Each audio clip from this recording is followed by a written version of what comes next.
Phone మోగుతుంటే అలాగే చూస్తూ ఉంటావేంటి? ఎవరో ఏంటో మాట్లాడు.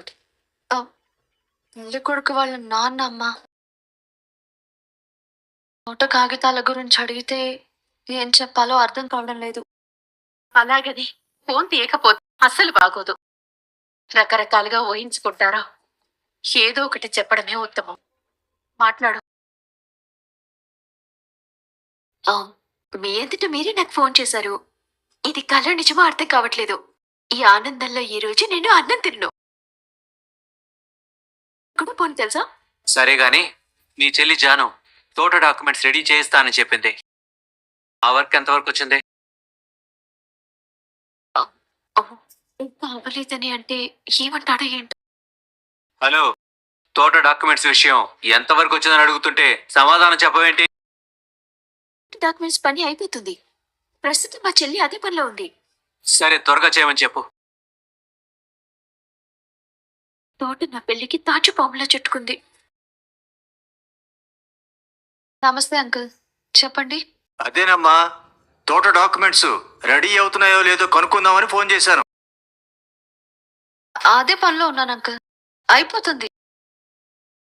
మీరు ఎంత త్వరగా రెడీ చేస్తే మీకే అంత మంచిది. మీ అక్క పెళ్లి మీ చేతిలో ఉందని గుర్తుపెట్టుకోండి.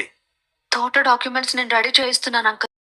ఈ విషయం గురించి మీరు 1% కూడా టెన్షన్ పెట్టుకోకండి. మంచిది, ఉంటాను. 100 అబద్ధాలాడైనా సరే ఒక పెళ్లి చేయమన్నారు. కానీ మీరు 1,000 అబద్ధాలాడినా సరే ఆ అమెరికా పిచ్చున్న దానికి పెళ్లి చేయలేరు. ఎందుకు వదినా అలా అశుభంగా మాట్లాడతారు? అశుభం కాదు, వాస్తవమే మాట్లాడుతున్నాం. ఇస్తే తప్ప వాళ్ళు దీన్ని పెళ్లి చేసుకోరు. ఆ తోట ఎప్పుడు రావాలి, దీనికి ఎప్పుడు పెళ్ళవ్వాలి, అవ్వం దానికి ఆరాటం ఎందుకని ఇలా అబద్ధాలు చెప్పుకుంటూ వాళ్ళను మభ్య పెట్టడం ఎందుకు? తోట గురించి వాళ్ళకి నిజం చెప్పి. అవునే, శాంతి చెప్పింది నిజం. వాళ్ళు మనమిచ్చే లాంఛనాల గురించి ఆలోచిస్తున్నారే తప్ప ఆ అమ్మాయి గురించి ఆలోచిస్తున్నారా? అలాంటి వాడు దీన్ని బాగా చూసుకుంటాడని ఎలా అనుకోగలం చెప్పు? దూరపు కొండలు నునుపు అని కళ్ళల్లో పెట్టుకుని చూసుకునే బంగారం లాంటి నా మనవణ్ణి కాదని ఇది ఎండమావుల వైపు పరిగెడుతోందే. నాకు అర్థమైంది ముసలి, నాకు బాగా అర్థమైంది. మీరందరూ కలిసి నాటకం ఆడుతున్నారు. జాను చాలా తెలివిగా మనల్ని ఇంటికి తీసుకొచ్చిందని నాకు క్లియర్ గా అర్థమైంది. ఏంట నీకు అర్థమైంది? నీ మొహం. రాత్రి వర్షంలో తడుస్తూ ఎటు వెళ్లాలో తెలియక, మీ అందరికీ కష్టం రాకుండా ఎలా చూసుకోవాలో అర్థం కాక, మరో దారి లేక 4 మాటలు అన్నా కూడా మన మేనత్తే కదా అని ఇక్కడికి తీసుకొచ్చాను. అది నువ్వు తెలుసుకోకుండా బుద్ధి లేకుండా మాట్లాడకు. తెలుస్తుంది, బాగా తెలుస్తుంది. నీకు ఏ దిక్కు లేదు. చివరికి మన టైలర్ బాబే నీకు దిక్కని చెప్పాలన్నది నీ ఉద్దేశం. అందుకే ఇక్కడికి తీసుకొచ్చావు. అక్క, ఇంత చెప్పిన తర్వాత కూడా ఇంకా అలాగే మాట్లాడతావా? పెళ్లి కోసం నేను ఎన్ని ప్రయత్నాలు చేస్తున్నానో నువ్వు కళ్ళారా చూస్తున్నావు కదా. తోట డాక్యుమెంట్స్ తీసుకురావడానికి ఎంత కష్టపడుతున్నానో చూస్తున్నావు కదా. మరి చూస్తూ కూడా ఇలా మాట్లాడుతున్నావేంటి? చూడండి, మనసులో ఏముందో నాకు తెలీదు, కానీ నా మనసులో ఏముందో చెప్తున్నాను వినండి. నేను పెళ్ళంటూ చేసుకుంటే అమెరికా సంబంధాన్నే చేసుకుంటాను. అలా కాకుండా తోట సంగతి తేలట్లేదని చెప్పి నాకు టైలర్ బావతో పెళ్లి చేయాలని చూస్తే నేను చావరైనా చేస్తాను, కానీ ఈ టైలర్ని మాత్రం పెళ్లి చేసుకోను. అబ్బో, అంతనాడు లేదు ఇంతనాడు లేదు, సంతనాడు పెట్టింది గొప్ప అని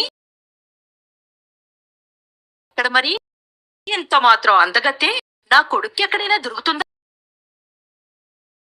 ఇదిగో, నువ్వు నా కొడుకుని చేసుకొని అనడం కాదే, నువ్వు నా కాళ్ళు పట్టుకున్నా సరే నిన్ను నా కోడలిగా అడుగు పెట్టనివ్వను.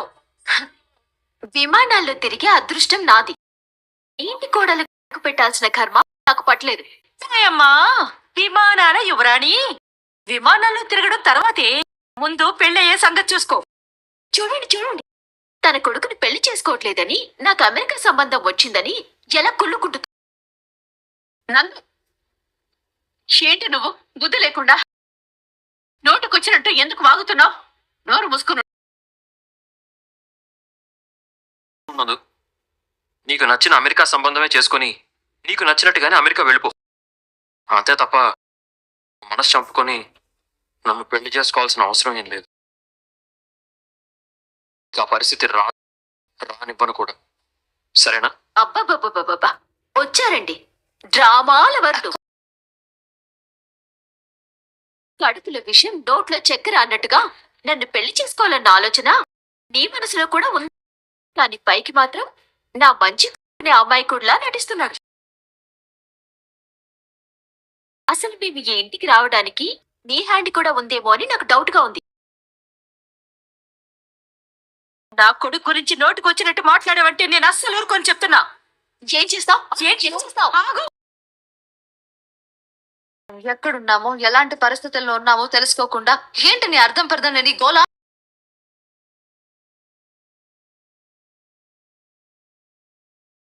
చూడక్క, తోట గురించి నేను చేస్తున్న ప్రతి ప్రయత్నం నీ పెళ్లి కోసమే. నీ కోసం కాకపోయినా నాన్నకిచ్చిన మాట కోసమైనా సరే నేను ప్రాణం పెట్టి ప్రయత్నిస్తాను. ఆ అబ్బాయితోనే నీ పెళ్లి చేస్తాను. వేవేవో ఊహించుకుని మనసులో పనికి మాలిన అనుమానాలు ఏవి పెట్టుకోకు. అర్థమైందా?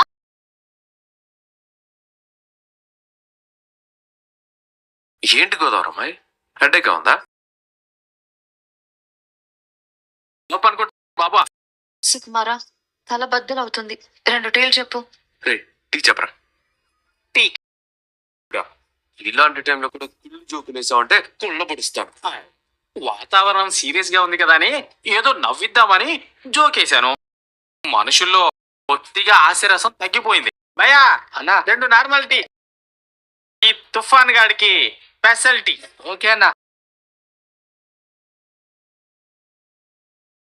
ఫోన్లో అంత సీరియస్ గా ఏం వెతుకుతున్నావు గోదావరమ్మాయి? హైదరాబాద్ కి టికెట్ బుక్ చేస్తున్నాను. ఇంత సడన్ గా హైదరాబాద్కి ఎందుకు? రామారావు గారి కోసం. ఉదయం పెళ్లి కొడుకు వాళ్ళ నాన్న ఫోన్ చేశారు. టోటల్ డాక్యుమెంట్స్ గురించి ఎంతవరకు వచ్చాయని అడిగారు. ఆ డాక్యుమెంట్స్ ఇస్తేనే వాళ్ళు పెళ్లి కప్పుకుంటారు, లేదంటే మా అక్క పెళ్లి జరగదు. బాధ పెళ్లి హాస్పిటల్లో ఉన్న రామారావు గారి కండిషన్ ఎలా ఉందో తెలుసుకుంటాను.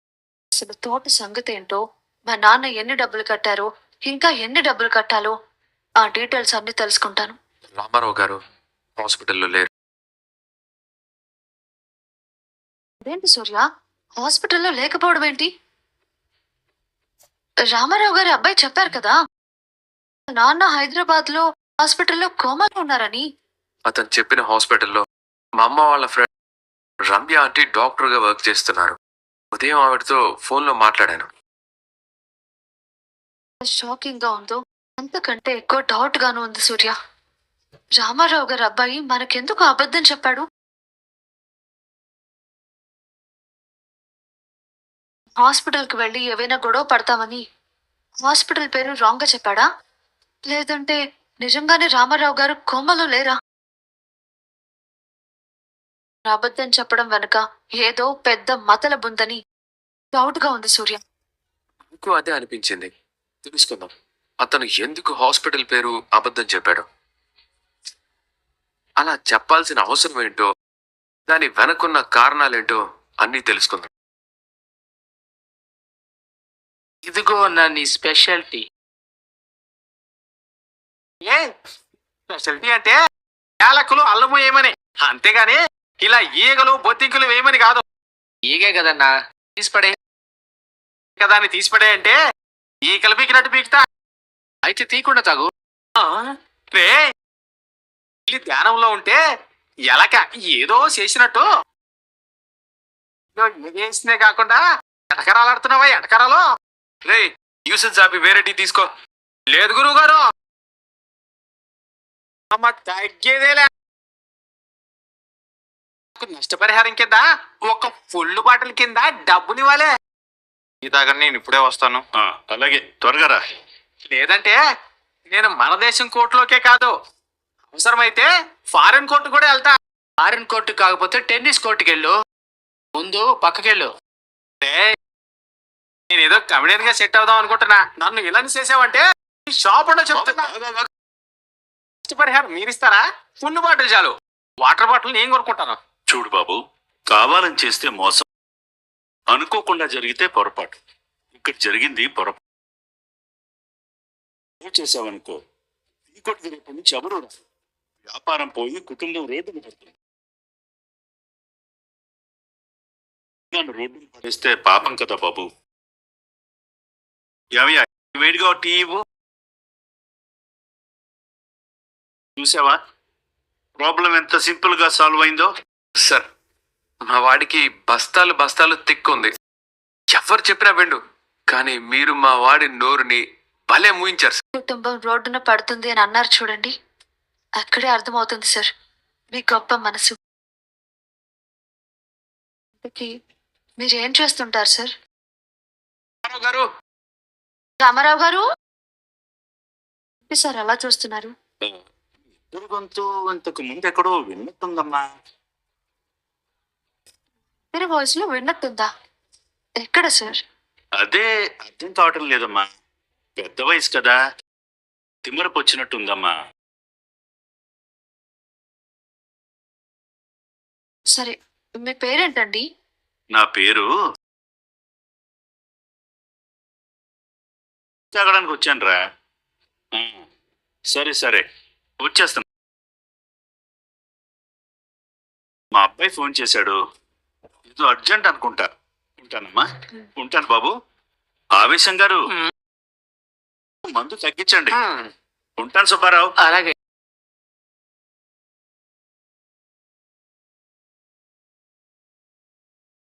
సూర్య, మా నాన్నకి తోట అమ్మిన వ్యక్తి ఇంకా కోమాలోనే ఉన్నాడా, లేదా ఇంకెక్కడైనా ఉన్నాడా, దాని వెనుక రహస్యాలు ఏమైనా ఉన్నాయా అని తెలుసుకోవాలంటే ఫస్ట్ ఆ రామారావు గారు ఎక్కడున్నారో తెలుసుకోవాలి. డ్రైవర్ కారాపు.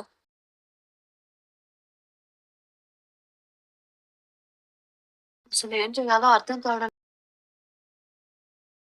మాట్లాడు సూర్య. పొగరుబోతు పిల్ల పక్కనుందని చెప్పి నా ఫోను, ఈ అమ్మ ఫోన్ వచ్చేస్తావా నువ్వు? డ్రైవర్ కార్ పోని. అమ్మా, ఆకలేస్తుందమ్మా.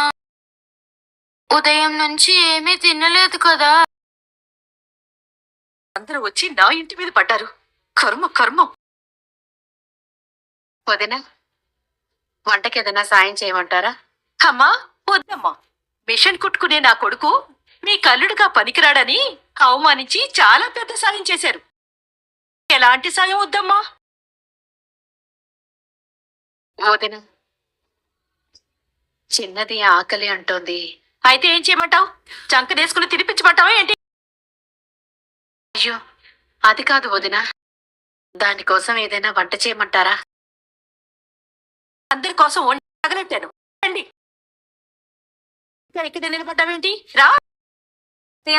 ఏంటి స్పెషల్? మీ అందరిది రాజవంశం కదమ్మా, మీ స్థాయికి ఏమాత్రం తగ్గకూడదని చికెను మటను చేపల పులుసు అన్ని వండాను.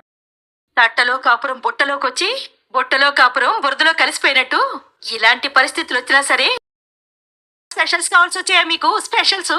శాంతి, ఏదో మాట వరుసగా అడిగారు లేవే, దానికి కూడా అలా తెప్పి పొడిచేలా ఎందుకు మాట్లాడతావు చెప్పు. ఏంటమ్మా అడిగేది మాట వరుసకి?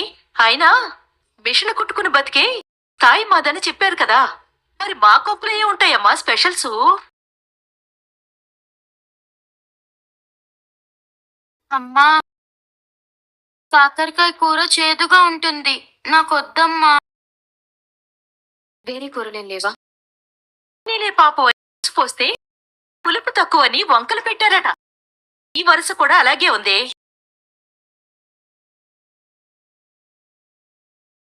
నచ్చినవి వండి పెట్టడానికి, 4-5 కూరలు చేసి పెట్టడానికి నేనేం మీ పని మనిషిని కాదు. ఏది పెడితే అది తినండి, లేదంటే మానే. మీరు కట్టిన డబ్బులకి రసీదులు ఎక్కడా అని అడుగుతున్నాను.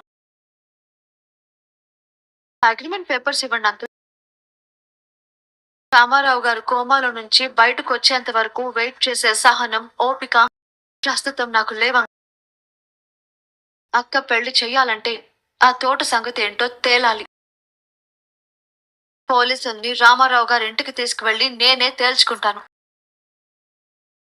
రామారావు గారికి డబ్బులు ఇచ్చినట్టుగా మీరు పోలీసులకి సాక్ష్యం చెప్పండి చాలు. జాను ఆ మాట అనగానే సింహాద్రి గుండెల్లో రైలు పరిగెట్టినట్టుండే. ఇంక లాభం లేదు, నిజం చెప్పాల్సిందే అనే ఆలోచనకైతే సింహాద్రి రావాల్సిందే, ఆప్షన్ కూడా లేదు. ఇంకొకటి మేనత్త వీళ్ళని సాధిస్తుంది అని ఆల్రెడీ సీరియల్ వేరే వర్షన్లో కూడా ఉంది కదా, అక్కడ చూసాము. ఎందుకులే ఏంటో అంటే ఏ రీజన్ లేకుండా తను అలా సాధిస్తుందా, అన్నయ్య చనిపోయాడు, అన్నయ్య లేని బాధ కూడా లేకుండా వాళ్ళ మీద కొంచెం కనికరం లేకుండా ఇంతగానో ఎందుకు అంటుంది అని ఆలోచిస్తే ఈరోజు సీరియల్ చూస్తే అందరికి ఆల్మోస్ట్ అట్లీస్ట్ కొంచెం అన్న అర్థమవుతుంది. ఎందుకంటే ఇప్పుడు తన కొడుకు ఇష్టం లేదు, తన కొడుకును ఒక హీనంగా చులకనగా చూస్తూ తన ఇంట్లోనే ఉండు రువాబ్ చేసుకుంటూ తన అత్తని ఇష్టం వచ్చినట్టుగా కొడుకుని ఇష్టం వచ్చినట్టుగా అంటూ అది చేసిపెట్టి ఇది చేసిపెట్టి అంటే ఎవరికైనా కోపం రాదా? ఖచ్చితంగా కోపం వస్తుంది. ఇప్పుడు తన తల్లికి కొడుకు మిషన్ కుట్టినవాడైనా కలెక్టర్ అయినా తల్లికి కొడుకు ఎప్పుడు మహారాజే.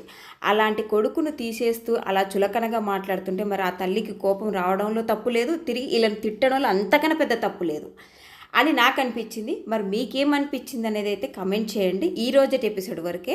Please like and subscribe friends. Thank you.